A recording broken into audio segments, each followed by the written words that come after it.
Сыночка, привет. Привет, мам. Надеюсь, у тебя все хорошо? Да, все отлично. Приезжай поскорее, очень сильно по тебе соскучилась. Да, я обязательно приеду.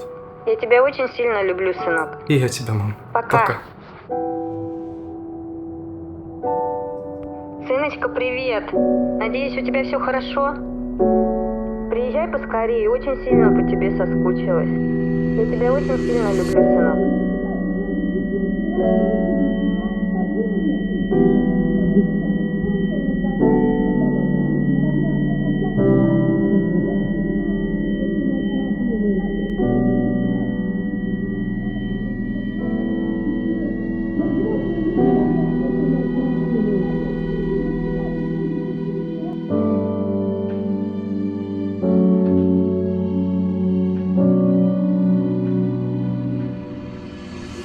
Какое у вас самое счастливое воспоминание из детства? Большая часть человечества с трудом может ответить на этот вопрос, как и вспомнить моменты из раннего возраста. Нередко это связано с травмирующими событиями из детства и домашним насилием, которому подвергается почти половина детей во всем мире.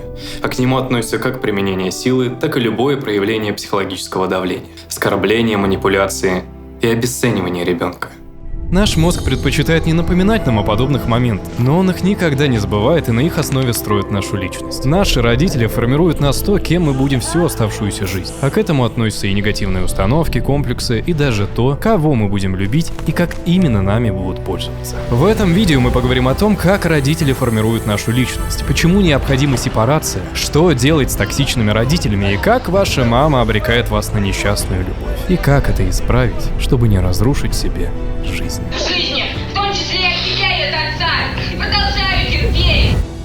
Появляясь на свет, первым, с кем контактирует ребенок, это родитель. Они для нас становятся богами, а их сценарии становятся сценариями нашего будущего. И вот из-за чего большая часть человечества эмоционально нездоровы, глупы или нестабильны. И как у нас формируются детские травмы. Наше формирование делится на несколько этапов. Первый — это раннее детство, до 3 лет. В этот период мы учимся привязанности, устанавливаем плотную эмоциональную связь с родителями или опекунами и учимся распознавать и выражать основные эмоции: радость, гнев, страх и печаль. Второй — дошкольный возраст, до 5 лет. В нем у нас формируются первичные социальные навыки. Мы учимся управлять своими эмоциями и их импульсами. В школьном возрасте, до 12 лет, мы начинаем понимать более сложные эмоции и учимся распознавать их у других людей. Из-за взаимодействия со сверстниками и окружающим миром у нас формируется эмоциональный интеллект. Мы учимся строить дружеские союзы и решать конфликты. В подростковом, с 12 до 18, у нас формируется наша идентичность и самостоятельность. И если на каком-то этапе что-то пойдет не так или какой-то из этапов пропустить, это может привести к проблемам и трудностям в социальной адаптации и коммуникации с людьми. Но на этом развитие не останавливается, оно продолжается всю жизнь. Ведь интеллект и личность динамичны и эластичны. Но именно в этот период, особенно в период с 0 до 10 лет, закладывается наш фундамент. И важную роль тут играют именно родители. В детстве ребенок и его психика не совсем понимает, что она испытывает, и почему ее перенапряжение может приводить к слезам или психам, чтобы ее разгрузить. Путеводителем являются родители, что разговаривают с ребенком, все ему объясняют и моделирует его поведение. Тогда взросление пройдет спокойно, и человек вырастет психически здоровым.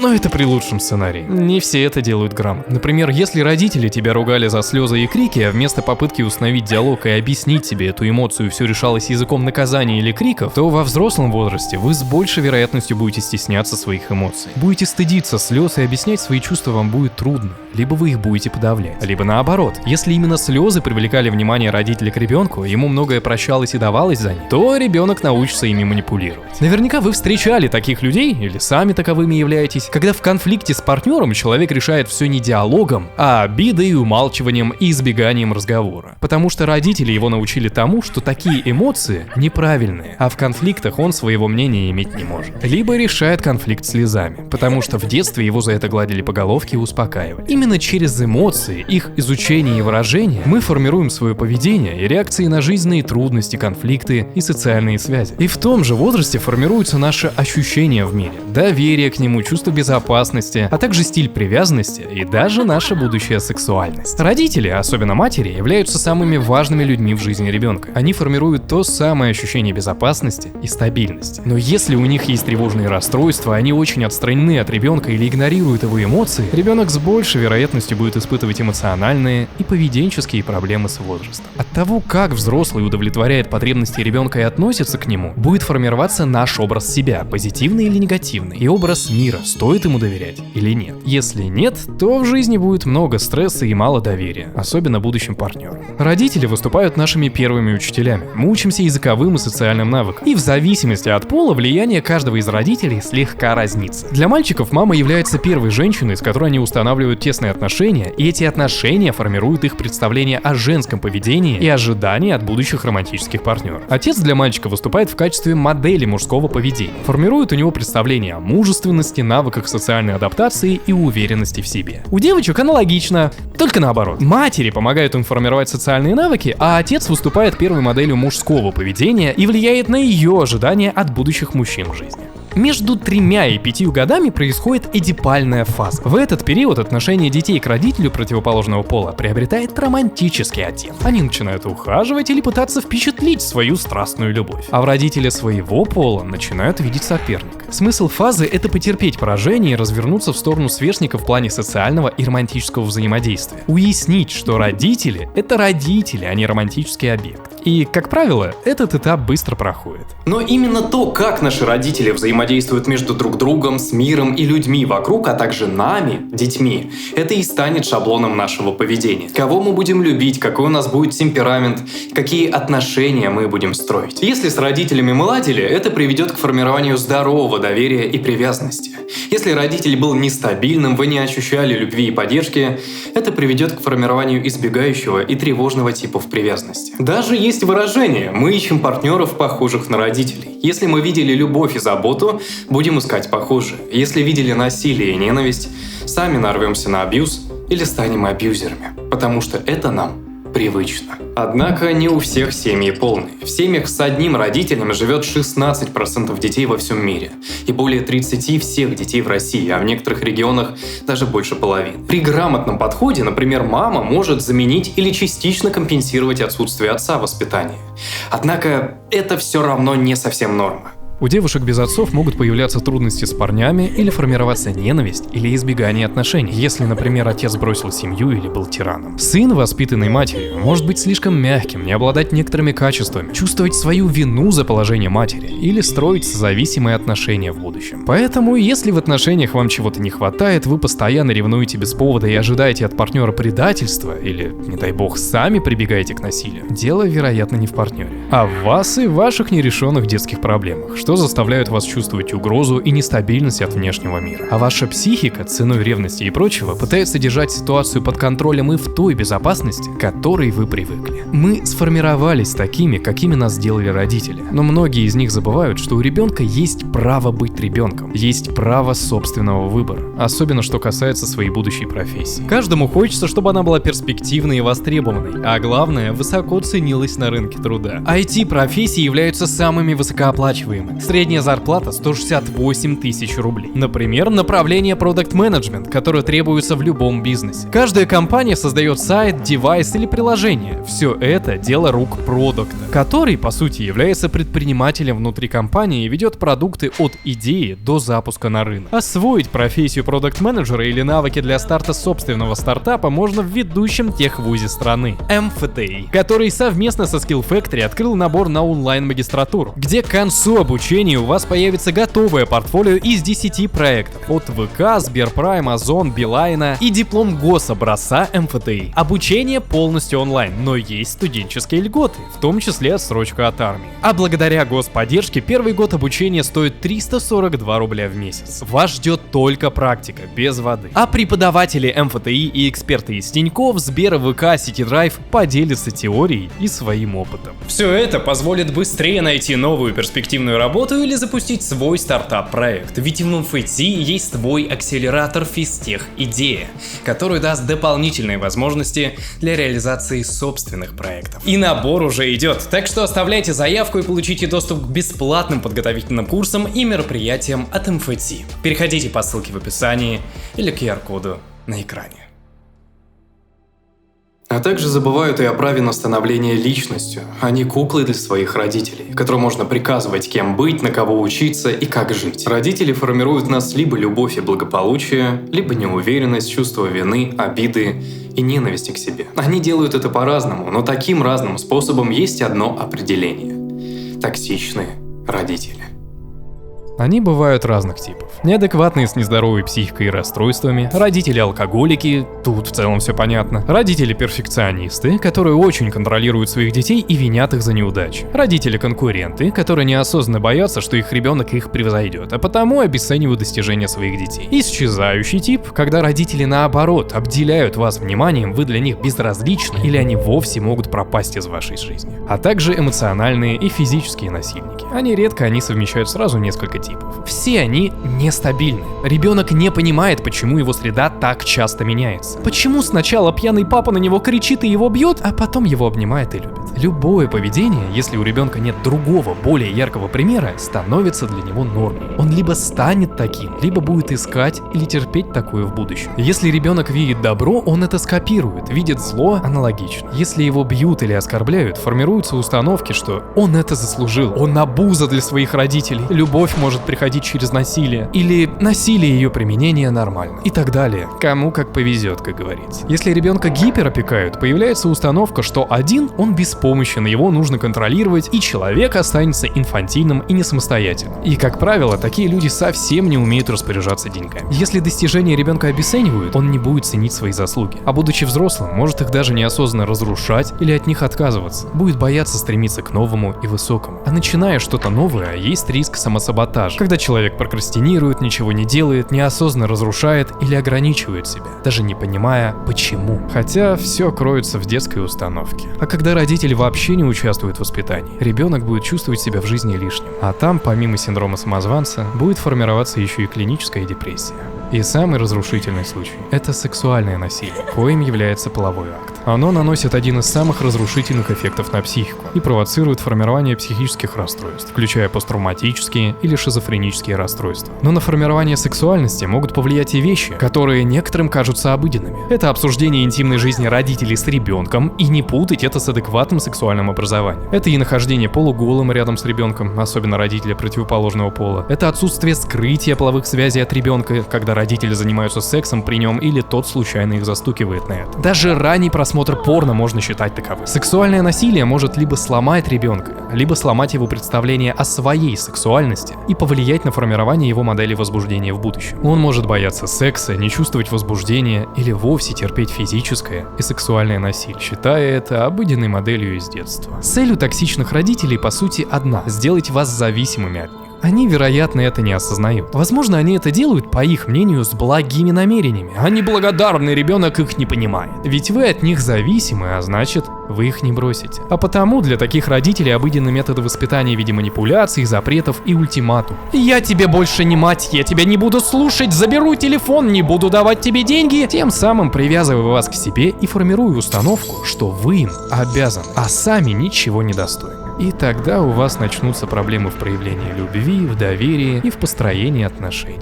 А если вам родители не додали внимания и вас обесценивали, вы будете бесконечно искать поддержку со стороны окружающих и резко реагировать на критику. И даже можете начать ненавидеть других людей по тем факторам, что у них есть то, чего не хватает вам или не хватало в детстве. Расписывать влияние каждого из типов на психику ребенка можно часами, к тому же у всех разные случаи. Но результат всегда один. Ребенок, живущий в дискомфортных условиях, к ним привыкает и строит по этому сценарию всю жизнь. Либо копирует поведение и начинает пить, буянить и прочее, что он видел в детстве, либо ощущает опасность и угрозу от мира и своего партнера, неосознанно даже разрушая свои отношения по родительскому сценарию. Заводит несчастливый брак, игнорирует какие-то моменты, к которым он привык в детстве, относится к своему ребенку, как относились к нему, или уходит из семьи. Мозг привыкает к дискомфорту, и состояние тревожности становится естественным для него состоянием, ведь он в нем формировался. Если это не прорабатывать, это приведет к тому, что человек не сможет полноценно реализовывать свои потребности, контролировать свои поступки и эмоции, а порой даже просто существовать. Любые ошибки в воспитании практически неизбежно приводят к долгосрочным последствиям, а решать эти последствия, увы, нам. И даже я сталкивался с такой проблемой. Позвольте рассказать и о своем опыте. Альберт в жизни, в том числе и от тебя и от отца. И продолжаю терпеть. Когда ты, блядь, годами говоришь, что я такой же, как отец, что я точно таким же стану, когда я тебе куча раз говорил, прекрати мне говорить про человека, которого я полжизни не видел и знать не хочу. Какая разница, знать ты хочешь, не хочешь, ты видишь. Тебе говоришь, что ты ведешь себя так же, а ты начинаешь говорить, что тебе говорят по-другому. А ты не думаешь, что это реакция на твои действия и слова? Вот все это. Это запись одной из наших многочисленных с мамой ссор. Мы ссорились на тот момент уже несколько лет на разные темы. Мое образование, моя деятельность и наше с ней прошлое. Эти записи сделаны 4 года назад. С того момента все сильно изменилось, и я о них вовсе забыл. Но тогда я начал это записывать с целью, чтобы показать маме, и чтобы мы сделали какую-то работу над ошибками и перестали ругаться. Но тогда мы совсем не понимали друг друга. Я не понимал, зачем она это делает, а она не понимала, почему я ее не слушаю. Мы просто друг друга не слышали. Я родился в семье не самого высокого достатка. Родители были молодые, моложе, чем я сейчас. А мама еще не понимала, что мой отец не тот, за кого себя выдает. С моим взрослением он начал воровать, изменять, потел на казино и ставки, выносил деньги из семьи, а также многократно избивал меня и еще сильнее мою маму на моих же глазах. С возрастом проблем становилось не меньше, а там произошел развод. Я остался жить с мамой, но какое-то время не понимал, почему семья разрушилась. Это был одинаково травмирующий опыт как для меня, так и для мамы. Я начал взрослеть, у меня начался юношеский максимализм, появились увлечения и деятельность. Она ее не понимала, поэтому не поддерживала. Мы стали часто ссориться на разные темы, что часто касалось моего представления о будущем. И часто в этих ссорах звучали упоминания отца, о котором к моменту подросткового возраста я знал достаточно и сильно его ненавидел. Он нездоровый человек, но больше всего меня бесили постоянные сравнения с ним, ведь я совсем не как отец. Сейчас, через призму лет, я понимаю, что мама хотела для меня лучшего, но она была разочарована опытом прошлого, и я был напоминанием этого прошлого. Потому я и попадал под горячую руку. Она пыталась проявлять заботу о моем будущем, хоть и делала это не всегда правильно, просто делала так, как умела. И все это продолжалось до того момента, пока мне не исполнилось 19 лет, когда я уже переехал. Во всей этой ситуации я боялся, что мне придется перестать с ней общаться. Находясь рядом с ней, я ощущал дискомфорт и закрытость. Мне не хотелось проводить с ней время, я всегда находил повод уйти из дома. И мне было сложно говорить ей, что я ее люблю. Словно ком в горле стоял. А после окончания школы и переезда, когда ссоры начали происходить уже на расстоянии, я понимал, что либо я минимизирую с ней общение, либо мы обсуждаем все по-взрослому и прекращаем цепляться за прошлое. И я рассказываю это потому, что ошибки и проблемы универсальны. Это остается моим самым травмирующим опытом, но он прошел. Самое главное, что сейчас мы с мамой лучшие друзья. Я ее очень люблю, мы разговариваем обо всем, вместе путешествуем. И я стараюсь чаще приезжать к ней в гости. Все решилось 2 года назад, когда я приезжал на выходные и решил с ней поговорить. Начал обсуждение я с того, что у нас есть много нерешенных обид друг на друга. Она была обижена моими едкими словами, что я, не понимая ситуации, защищал отца, и она боялась повторения того сценария в моей жизни. Но она не знала, как меня защитить. Я был обижен на нее за отсутствие поддержки моей деятельности, за постоянные ссоры и обидные слова в мой адрес. Мы выслушали друг друга и попросили друг перед другом прощения. Мы договорились больше никогда не цепляться за прошлое, воспринимать его исключительно как урок и, наконец, принять друг друга как 2 уникальные личности, которые живут в дружбе и гармонии, чтобы наше прошлое нас учило, а не разъединяло. Я не пытался ее исправить. Я хотел, чтобы мы приняли друг друга такими, какие мы есть. И благодаря тому диалогу это получилось.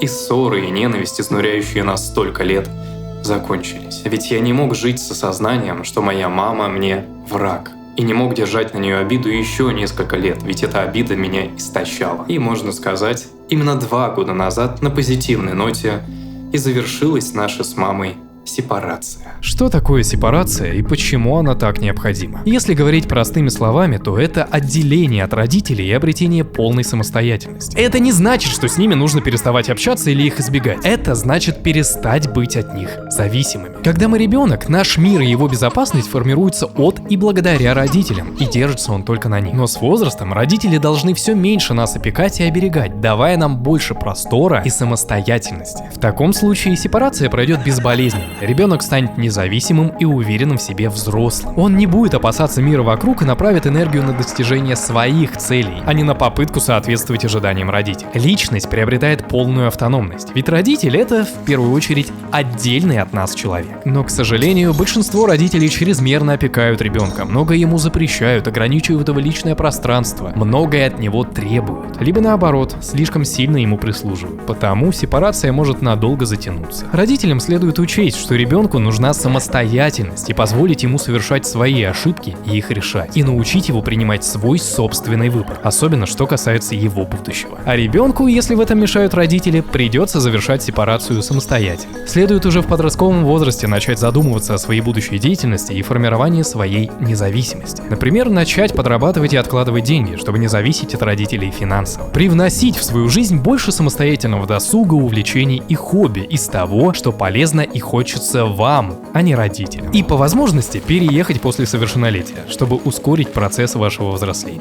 Но у всех случаи уникальны, и это требует детального самоанализа. Ведь если в вас скрыта проблема, вероятно, внутри вас лежит ее решение. Но узнать это можете только вы. Для этого нужно научиться отвечать на вопросы и слышать себя, но это нужно делать грамотно. 2 года назад я совместно с психологами создал перечень практик и вопросов, которые мне помогли решить многие проблемы в моей голове, объяснить и исправить мои комплексы, простить близких за прошлое и детство. С того момента этим пособием воспользовалось более 1000 человек, которые по сей день пишут мне слова благодарности, подчеркивая, что оно оказалось очень действенным. И им можете воспользоваться и вы, заодно поддержав канал и создание подобных видео. Доступ к практикам, закрытым каналам и курсам, а также чату по интересам, в котором общаюсь и я с вами, обойдется в 1000 рублей. А первый месяц можно приобрести со скидкой в 20% по промокоду в описании. Считайте, это мой Boosty или Patreon, только сделанный с пользой для вас. Там вы найдете именно то, на что так давно искали ответы. И заодно станете частью большого и развивающегося комьюнити по саморазвитию. А ссылка на вступление в описании.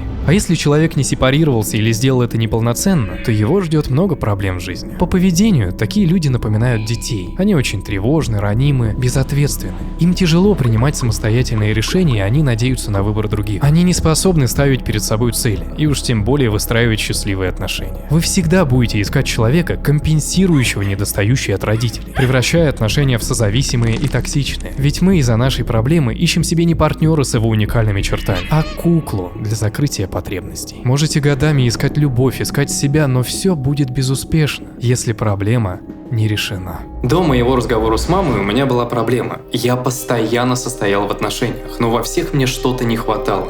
Я не ощущал себя полноценным как без партнера, так и с ним. И мне постоянно хотелось женского внимания. Я потреблял эту любовь, но не насыщался ею, ибо мне не хватало любви материнской. И как только я услышал от мамы слова поддержки, и мы простили друг друга, в душе словно сложился пазл. И теперь мне хочется не просто мимолетно почувствовать любовь. Мне хочется создавать отношения в виде союза из 2 уникальных личностей.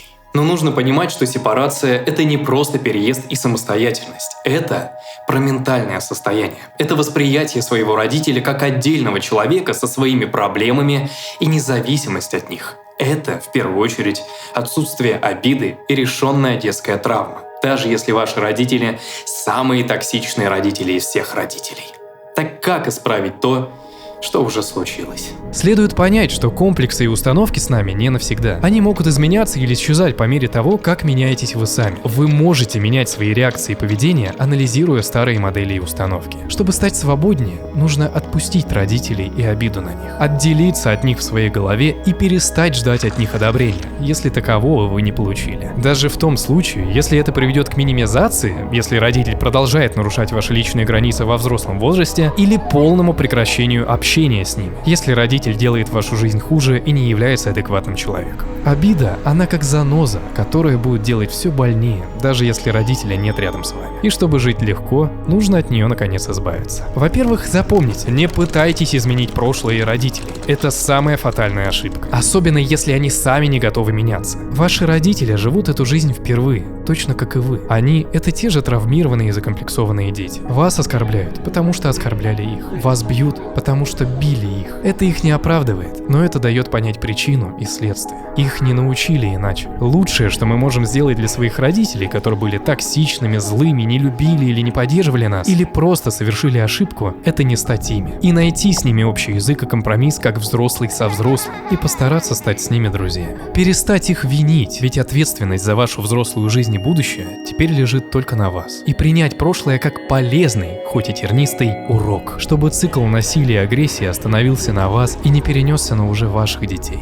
Родители для детей – боги, и мы можем случайно их сломать, как сломали многих из нас точно такие же сломанные взрослые дети. А если родитель захочет измениться, то пусть он это сделает либо смотря на ваш пример, либо через прямой и взрослый диалог с вами. Но если человек не настроен общаться, то меняйте настройки в своей голове. Во-первых, избавьтесь от установок вроде «я обязан родителям». Мы никому ничего не должны. Завести ребенка – это их выбор. И речь не про отсутствие помощи и любви, поймите это правильно. Примите, что вы и ваши родители – это разные люди с разными судьбами, желаниями и недостатками, просто связанные родством. Создайте свои границы. Учитесь их защищать и говорить «нет». Верните ответственность за будущее на себя и научитесь давать себе то, что вам не хватило. Всеми людьми движет потребность в любви. Так научитесь давать ее самому себе. Хвалите себя, заботьтесь и улучшайте свою жизнь. Подумайте, что бы вы хотели, чтобы ваши родители для вас сделали. И делайте аналогичное по отношению к себе. Ну и логично, что не все происходит по вине родителей. Детские травмы могут возникнуть от жизненного опыта, что не связан с ними. Как бы то ни было, лекарство этому одно – прощение и благодарность. Не стоит всю жизнь винить родителей, не стоит винить родственников или плохих друзей, свое детство. Все могут совершать неправильные поступки, могут ошибаться. Кто-то был когда-то травмирован, и он не знает, что с этим делать, и не знает, что он навредил вам. Мы все просто взрослые дети. Сформируйте свою независимость от мнения и непонимания со стороны родителей. И не бойтесь говорить родителям прямо, что вас оскорбляет и обижает в их действиях и словах. Но и не забывайте слушать их в ответ. Учитесь вести диалог, учитесь говорить. Мы общаемся на одном языке, но не понимаем друг друга, словно иностранцы. Просто потому, что не умеем общаться. Не делайте родителей своими врагами. И отпустите свое прошлое, чтобы наконец жить настоящим. Простите все ошибки, которые были совершены. Измените свое отношение к ним, чтобы изменить свое настоящее и будущее. И благодарите то, что имеете. Благодарите себя. Перестаньте себе вредить враждой, ненавистью и обидами. И начните жить. Пусть прошлое останется в прошлом. Начните новую главу вашей жизни. Не тратьте свою энергию на обиду и гнев. Не тратьте свою драгоценную энергию, которую можно было потратить на счастье и любовь. И помните самое главное. Говорить никогда не поздно. Как и чинить то, что когда-то было сломано.